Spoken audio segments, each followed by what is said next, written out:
Bonjour à toutes, aujourd'hui je vous retrouve avec un nail art tropical super tendance pour cet été. Vous avez été nombreuses à aimer ce nail art, donc j'espère que vous aimerez ce tutoriel.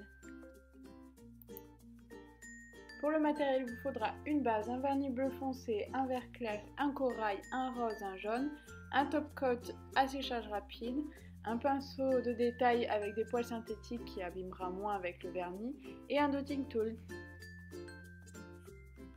Dans un premier temps, je vais appliquer ma base et dès qu'elle est sèche, je vais mettre en couche fine ma première couche de vernis bleu foncé.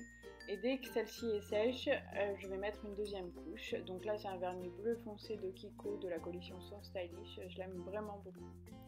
Dès que c'est sec, je vais mettre sur ma palette du vernis vert clair et le prélever avec un pinceau fin et faire deux lignes pour le début des feuilles assez tropicales.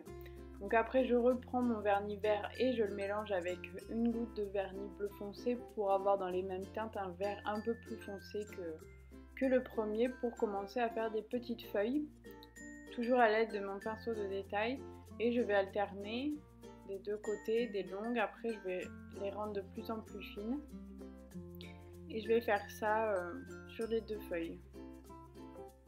Donc en fait on prend une boule, on les tire pour avoir les côtés les plus fins et ça fera une sorte de petite feuille.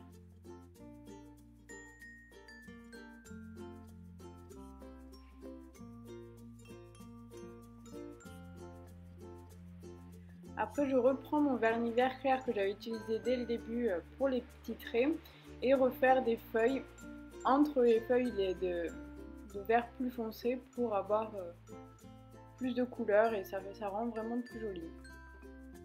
Donc je fais pareil, je prends une petite boule, je les tire des deux côtés pour que ce soit fin, gros et fin. Sur ma palette, je prends mon vernis corail et toujours mon pinceau de détail et je vais faire les feuilles sur du viscous un petit peu.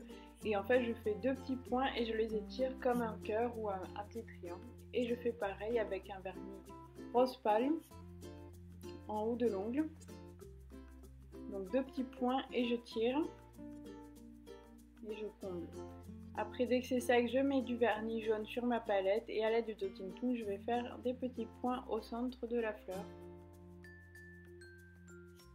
Et dès que c'est sec, j'attends vraiment bien pour pas faire baver mon motif, je vais mettre ma couche de top coat. Voilà, j'espère que ce tutoriel vous a plu. Moi j'ai trop aimé le porter, alors n'hésitez pas à montrer vos réalisations et me mettre des pouces bleus et des petits commentaires.